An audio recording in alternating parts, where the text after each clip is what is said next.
আজি আমি সদৌ অসম আদিবাসী ছাত্ৰ সন্থা হৈ পেলাই 21তম আদিবাসী শহীদ দিৱস পালন কৰি আছোঁ। যিহেতু আজিৰ দিনতে যোৱা 2023ত 8জনকৈ আদিবাসী আশা ৱৰ্কাৰ্ছবিলাকে নিজৰ প্ৰাণ দিব লগা হৈছিল। সেই প্ৰাণ দিব লগা সেইটোৰ কাৰণে হৈছিল যিহেতু ডেমক্ৰেচি ছিষ্টেমত আদিবাসীসকলে এছটিকৰণ পাবৰ কাৰণে চৰকাৰৰ তাত গণতান্ত্ৰিক হিচাপত দাবী জনাই পেলাই 12 ঘণ্টীয়া অসম বন্ধ দিয়া হৈছিলে। তাক গণতান্ত্ৰিক হিচাপত পালন কৰা সময়তে নিৰ্দোষী আদিবাসী আশা ৱৰ্কাৰবিলাকক আদিবাসী ছাত্ৰ সন্থাৰ ৱৰ্কাৰবিলাকক পুলিচৰ সৈতে অসম পুলিচৰ সৈতে গুলি চালনা কৰি পেলাই এজনক তেখেতসকলে গুলি মাৰি মৃত্যুলৈ তেখেতসকলে কনভাৰ্ট কৰিলে। গতিকে সদৌ অসম আদিবাসী ছাত্ৰ সন্থা আমি দুখ পাইছোঁ। যিহেতু গণতান্ত্ৰিক আমি সকলোৱে মানুহ। আজি গণতান্ত্ৰিক হিচাপতে ভাৰত স্বাধীন হৈছিল আৰু গণতান্ত্ৰিক হিচাপতে আজি আমাৰ ভাৰতৰ সকলো এডমিনিষ্ট্ৰেশ্যন ছিষ্টেমবিলাক চলি আছে। তাৰপিছতো কিন্তু অগণতান্ত্ৰিক কৰা মানুহবিলাক কিন্তু আজি চৰকাৰৰ মানুহ হয়। আজি গণতন্ত্ৰক কথাটোক আমাক বুজাব খোজে, কিন্তু তেখেতসকলে যে অগণতান্ত্ৰিক কৰি আছে সেইটো কোনে ধৰিব? সেইটোৰ কাৰণে বৰ্তমানৰ ৰুলিং গভৰ্ণমেণ্টক আমি ক'ব খোজোঁ, যিহেতু আদিবাসীবিলাক আজি দুখীয়া যে হৈ আছে কাৰ কাৰণত সেইটো চেক কৰাৰ কাৰণে কিন্তু এতিয়া ৰুলিং গভৰ্ণমেণ্টৰ কাম হয়। আজি দুখীয়া মানুহ আনএডুকেটেড বুজি নোপোৱা সেই মানুহক লাইনত আনিবৰ কাৰণে মেইন ষ্ট্ৰীমত আনিবৰ কাৰণে চৰকাৰৰ এটা ডাঙৰ কাম আছিলে। সেইটোক নকৰি পেলাই অগণতান্ত্ৰিক কৰাটোতো চৰকাৰে কিয় কৰি আছে? সেইটো চবতকৈ দুখ লগা কথা। আজি মাটিৰ ক্ষেত্ৰত কওক, আজি আদিবাসীবিলাক 1886 চেপ্টাৰ 10ৰ দ্বাৰা প্ৰটেক্ট ক্লাছ বুলি কয়, কিন্তু আজি সোধকচোন আদিবাসীবিলাক যুগ যুগ ধৰি থকাৰ পিছতো আজি মাটিৰ পাট্টা পাইছেনে?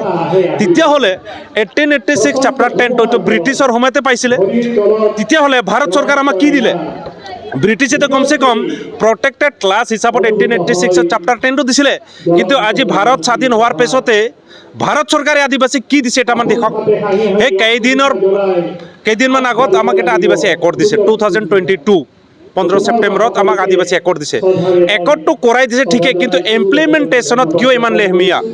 আজি 1000 কোটি টকা দি পেলাই আদিবাসীক অসমত ডেভেলপ কৰাৰ এটা ডাঙৰ পৰিকল্পনা বুলি কৈছে, এইটো ভাল পাইছোঁ, ৱেলকাম জনাইছোঁ। তাৰপিছত কিন্তু আজি 2 বছৰ পাৰ হৈ গ'ল, স্কিম এতিয়ালৈকে কিয় ৰিলিজ দিব পৰা নাই? কি কাৰণত? আৰু যিটো এডমিনিষ্ট্ৰেশ্যন ছিষ্টেম বনাইছে আমাৰ আদিবাসী ৱেলফেয়াৰ এণ্ড ডেভেলপমেণ্ট কাউন্সিল, সেইটো একেবাৰে মানে কি ক'ম, কাউন্সিল পাইছোঁ এইটো ৱেলকাম কৰিছোঁ, কিন্তু যিটো ছিষ্টেম হয় সেইটো কিন্তু গ্ৰহণযোগ্য নহয় নিচিনা লাগে। কাৰণ এইটো আৰু আপডেটমেণ্ট হ'ব লাগে, কাৰণ 2 বছৰ পাৰ হৈ গ'ল একো কাম হোৱা নাই। সেইটোৰ কাৰণে আমি চৰকাৰক দাবী কৰিব খোজোঁ, AWDC দি পেলাই আদিবাসী ডেভেলপমেণ্ট কাউন্সিলক দি পেলাই মানে যিটো ৰেছপনচিবিলিটিৰ পৰা ছাইড কাটিলে নহ'ব। আমাক এটাই লাগে আদিবাসী এছটিকৰণ। আজি আদিবাসীক যদি এছটি নিদিয়ে কোনো ডেভেলপ নহ'ব, মিছা কথা একদম প্ৰমাণ হ'ল। কাৰণ মাটি পাব লাগিলে আমাৰ প্ৰটেক্টেড ক্লাছ হিচাপত আমাৰ মাটিয়ে নাই। আজি মণ্ডলত কোন আছে? আমাৰ আদিবাসীতে এটা মণ্ডল নাই, এটা মুহুৰীও নাই। তেতিয়াহ'লে এই মাটিবিলাক আমাৰ আদিবাসীবিলাক কেনেকুৱা পাব? আজি বাগানত যুগ যুগ ধৰি আছে, তাৰ পিছতো 2014ত পল্লৱ লোচন দাসে কৈছিল বাগানত থকা মানুহবিলাকে মাটিৰ পাট্টা পাব। ভুটিয়াচাং বাগানৰ মানুহ মাটিৰ পাট্টা পাইছেনে? সোধকচোন, কিয় পোৱা নাই? 2014ত কোৱাৰ পিছত আজি 2024 হ'ল, এজনো পোৱা নাই। তেতিয়াহ'লে দুখৰ কথা হয় নে নহয়? আজি যদি জাল জাঙাল জামিন লগত থকা আদিবাসী যদি মাটি নাপায় তেতিয়াহ'লে কিহৰ আদিবাসী? লগতে কাষ্ট চাৰ্টিফিকেট পৰিচয় দিয়াটো খেলিমেলি কৰাৰ চৰকাৰৰ এটা ষড়যন্ত্ৰ। কোনোবা এটা জাতি নিজৰ জাতিৰ নামত জীয়াই থকাটো কিবা বেয়া হ'ল নেকি? অসমীয়া হিচাপত জীয়াই থকাটো কিবা বেয়া হয় নেকি? আদিবাসী হিচাপত জীয়াই থকাটো কিবা বেয়া হ'ল নেকি? তাৰপিছতো আদিবাসীত আমি ইমান জনগোষ্ঠী আছোঁ, ওৰাং, মুণ্ডা, চান্তাল, খাৰিয়া, উৰিয়া, চাওৰা, পৰ্জা, ভূমিজ বাৰাই, সিহঁতকে পৰ্জা ভূমিজ বাৰাই হিচাপত কিয় থাকিব নিদিয়ে? কিয় জবৰদস্তি চাহ জনগোষ্ঠীত ভৰাই পেলাই শেষ কৰি দিয়ে কিয়? আৰু আজি চাহ জনগোষ্ঠীৰ নামত ফাণ্ড আহে, কিন্তু সেই ফাণ্ডটো যে বেলেগত গুচি যায়। আজি চাহ জনগোষ্ঠীৰ নামত কোটা আহে, ডক্টৰৰ কোটা আহে, হায়াৰ ষ্টাডিজৰ কোটা আহে, এই কোটাত পাইছেনে আমাৰ মানুহ? কিয় নাপায়? তাততো দেখা পাওঁ কোনোবা যিবিলাক কোটাত নপৰে, ক্ৰাইটেৰিয়াত নপৰে, সেই মানুহবিলাক পাই আছে। কিয়? কাৰণ যিটো এপ্ৰিভিয়েশ্যন হয় চাহ জনগোষ্ঠী টোটেল ভুল, টোটেল ৰং। আৰু যি চাহ জনগোষ্ঠী জাতীয় সন্মিলন যিকেইটা আইডেণ্টিফাই বা যিকেইটা জাষ্টিফাই কৰে বা যিবিলাকে নিৰীক্ষা পৰীক্ষা কৰে তেখেতসকলৰ ওপৰতো সেইটো নলেজত নাই।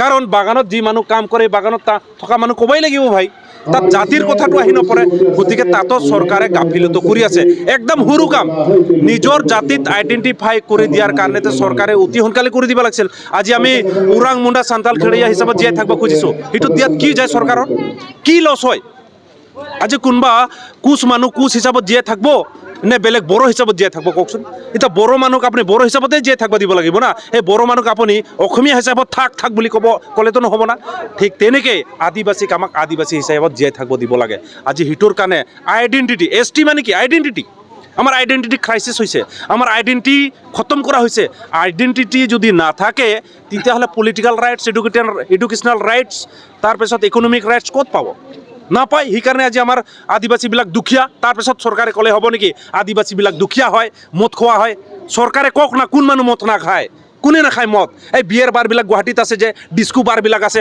কি আদিবাসী নাচিব যায় নেকি কওকচোন তাত কিমান হাজাৰ দামৰ মাল খায় দাৰু খায় কিন্তু আদিবাসীবিলাক সাধাৰণ গাঁৱলীয়া মদ খাই দিয়ে সেইটোৱে বদনাম দি দিয়ে আৰু কয় আদিবাসীবিলাক মদ খোৱা জাতি আৰে ভাই আদিবাসীক একবাৰ পাৱাৰটো দিয়ক না আদিবাসীৰ ৰাইটটো দিয়ক আপোনালোকে কিয় এৰিয়া ৰেষ্ট্ৰিকশ্যন কৰি ৰাখিছে এরিয়া রেজিস্ট্রেশনটা উঠাই দিয়ক আমি তো অলরেডি ট্রাইবেল ভারতের সংবিধান according to RGI register general of India হিসাবত আমি ট্রাইবেল হয় কিন্তু আমাক আপোনালোকে এরিয়া রেজিস্ট্রেশন কৰি পেলাই কিয় নন ট্ৰাইবেল বনাই ৰাখিছে সেইটো কওক কাৰণ ব্ৰিটিছ থকা সময়ত আমাৰ আদিবাসীবিলাক অসমতো ট্ৰাইবেলে আছিল সেইটোৰ কাৰণে গোসাইগাঁৱত কি সাঁওতাল পাৰগানা আছিলে সেইটো আপোনালোকে কিয় শেষ কৰাই দিছে সেইটোৰ কাৰণে আমি ক'ব খোজোঁ চৰকাৰক সঁচাকৈ আদিবাসীৰ কাৰণে যদি কাম কৰিব খুজি আছে তেতিয়াহ'লে আদিবাসীক ST দিলেহে আদিবাসী জাতিটো বাচিব ভাষা বাচিব আদিবাসীৰ সম্পত্তি বাচিব আদিবাসীৰ মা ল'ৰা ছোৱালী বাচিব নহ'লে কিন্তু আদিবাসীৰ বাচাৰ একো ৰাস্তাই দেখা পোৱা নাই কাৰণ পইচা পাতিটো আজি ভাৰত স্বাধীন হোৱাৰ পাছত